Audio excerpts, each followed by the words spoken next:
The two most famous mail carriers on television, I don't know, they've got to be Cliff Clavin on Cheers, maybe Newman on Seinfeld. Clavin's a blowhard. Newman is downright evil. Hello, Newman. Both are a bit incompetent. That was an image of the mailman inspired by those two characters for a long time.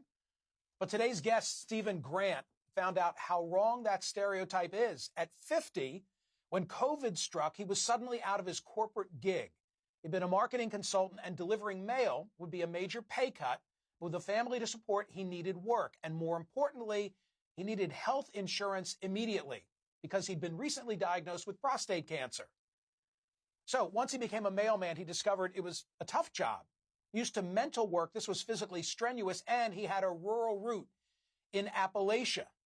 They take their motto seriously at the post office. Neither snow nor rain nor heat nor gloom of night stays these couriers from the swift completion of their appointed rounds. And once he was out on the road and completing those rounds, he found out there was a lot more than just rain and snow. There are some crazy citizens out there, sometimes armed and dangerous, not to mention the mailman's nemesis, the angry dog.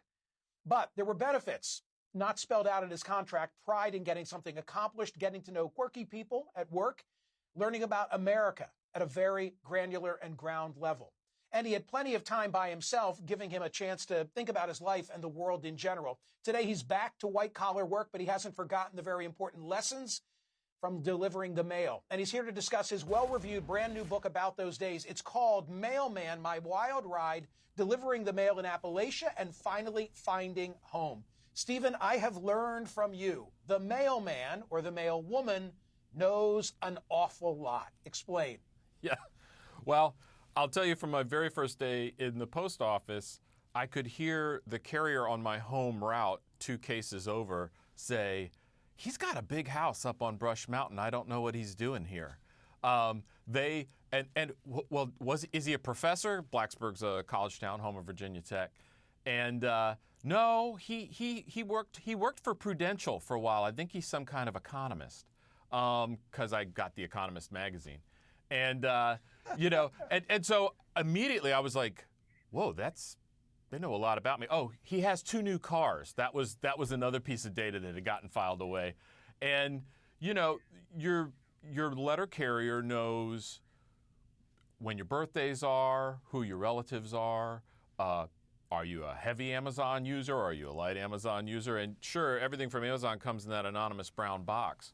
But other stuff, from J. Crew or bath products or whatever, your prescription medication, if that comes in the mail, they see all of it. If you have a relative in prison, federal or state, we can see the return address on that letter when it comes into the mailbox. Well, and you're playing nice, because there's a part of the book that discusses the, I think, Adam and Eve superstore, and those who were routinely receiving. Hey, the book is partly like a sociologist understanding of how we survived the pandemic. I'll begin the thought, and you complete it.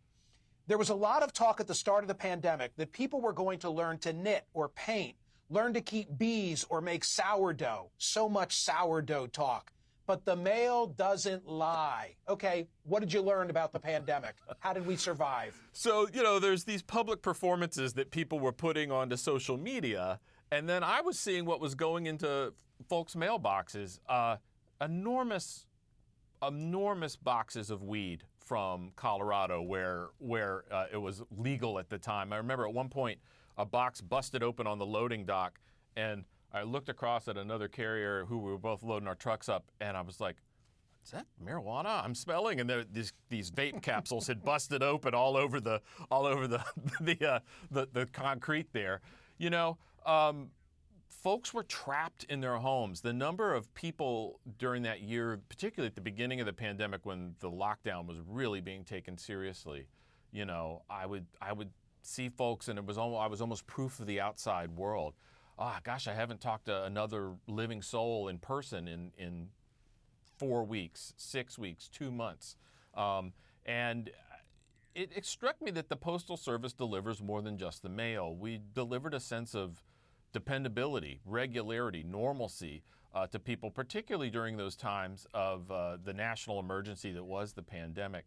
But Well, and you said, Stephen, that you learned to love your country by virtue of this job. Just take 60 seconds and tell me how.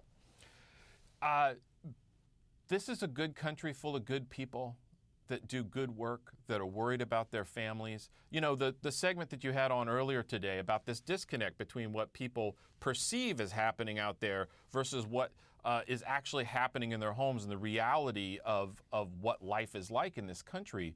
I saw people from all different socioeconomic levels, from different sides of the political spectrum. Everybody ate dinner together. People were taking care of their families. People wanted to work hard. People were concerned about their neighbors. And I saw that house after house after house on the mountaintop, down in the valley, down in town. This is a good country. And yet that isn't available in these algorithmic news feeds that we see. And part of the story I wanted to tell was like, your letter carrier sees it. You told it well. The book's great. It's called Mailman. Thank you for being here.